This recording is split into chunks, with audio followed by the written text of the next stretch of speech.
Hello guys, খুবলে আসসালামু আলাইকুম, নমস্কার। সবাই কেমন আছেন? আশা করি আপনারা সবাই ভালো আছেন। এই যে দেখেন, আমি প্রতিদিন চাচার জমি চলে আসি আমার গরুকে খাওয়ানোর জন্য। আর আমার গরু এখন বর্তমান এই যে দেখেন টিলার উপরে উঠবে। যাক, বৃষ্টি হওয়াতে নতুন ঘাস উঠতেছে, ওইটা পেয়ে ও অনেক আনন্দিত। তো ওর আনন্দ দেখে আমিও খুবই হ্যাপি। যাই হোক, এখানে আসার পর দেখলাম চাচা এই যে দেখেন, আপনাদের মনে কৌতূহল জাগতে পারে যে ওনারা কি করতেছে, কিন্তু আপনাদের একটা গুড নিউজ দেই। আমার চাচা মানে যে কফি, ঠিক আছে, কফি চারা করতেছে, ওইটা সামনে গিয়ে আপনাদের দেখাবো। তারেক মামা,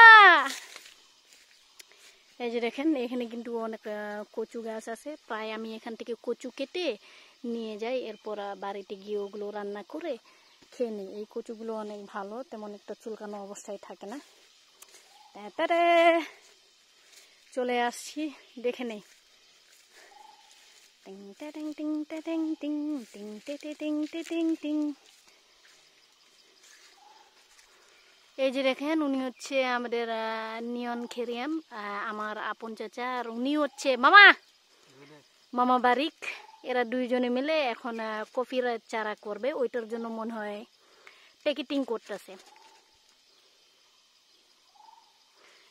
এটার প্ল্যান মূলত চাচার আগের থেকেই ছিল, কিন্তু সময় পায় নাই দৌড়াদৌড়ি করতে করতে। তো ইনফ্যাক্ট এই বছরটা করে নিতেছে। যাক, আমিও কই একটা চারা নিতে পারবো এখান থেকে।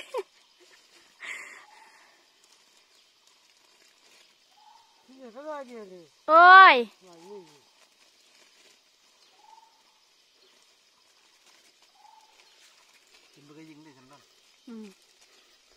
যাক, এই ভিডিওর কিছু অংশটা আপনাদের দেখালাম। ভালো লাগলে অবশ্যই শেয়ার করবেন, পাশে থাকবেন, আর এদের জন্য অবশ্যই দোয়া করবেন, চাচার জন্য।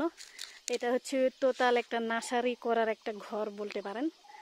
আর এই সাইডে দেখেন নালা করা হয়, নালা করা হয়েছে, যার কারণে ওই বৃষ্টির সিজনে এই চারাগুলো যাতে যখন করবে যাতে নষ্ট না হয়। তো যাক, আজকের এই কিছু ভিডিওটাই করলাম, ভালো লাগলে অবশ্যই শেয়ার করবেন। আর মূলত বারবার বলবো, এটা কফির চারা করার জন্য আমাদের কালিঞ্জি পুঞ্জিতে এই প্রথমবার আর কি, মানে নিয়ন চাচার হাত থেকেই হবে চারা করা। আর এর আগে আরেকটা বাড়িতে ছিল, ওনারা হচ্ছেন আমার শ্বশুর হয় ডার্লিং মুকিম। ওনার কাছ থেকে, মানে উনি তো প্রায় অনেক বছর হয়ে গেছে এগুলো মানে নিজস্ব খাওয়ার জন্য চাষ করেন, বিক্রি করার জন্য না। ওইখান থেকে আমরা বীজগুলো সংগ্রহ করে চাচা মনে হয় এই নার্সারিটা তৈরি করতে যাবে, কফির চারা। যাই হোক, অবশ্যই ওনার জন্য দোয়া প্রার্থনা করবেন। আর আমি জানি সব কিছুর পেছনে আপনাদের সাপোর্ট যদি না থাকতো তাইলে আজ আমি এই পর্যায়ে আসতে পারতাম না। ভালো লাগলে অবশ্যই শেয়ার করবেন, আমার জন্য প্রার্থনা করবেন, সাথে আমার গলুর জন্য। ওই যে দেখেন ও টিলাতে উঠতেছে খাওয়ার জন্য। আমার ডেইলি রুটিন ওরে খাওয়ানোর, সারাটাক্ষণ ওর সাথে থাকি, তাই খাওয়ার টাইম টেবিল আমার শিডিউলের বাইরে আর কি। অনেক সময় না খেয়ে থাকি, কারণ আমার ভালো লাগে 24টা ঘন্টা ওর পেছনে থাকতে। আর দেখেন, যাই হোক, আমার কালিঞ্জির প্রকৃতি চেঞ্জ হয়ে গেছে বৃষ্টির আসাতে।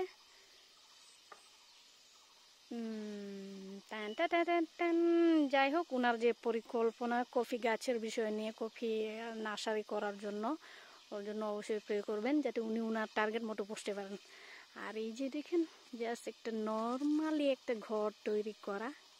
যাক, এই পজিশনটা আমার ভালো লাগলো। ভালো লাগলে অবশ্যই আপনারা ভিডিওটা শেয়ার করবেন। ধন্যবাদ।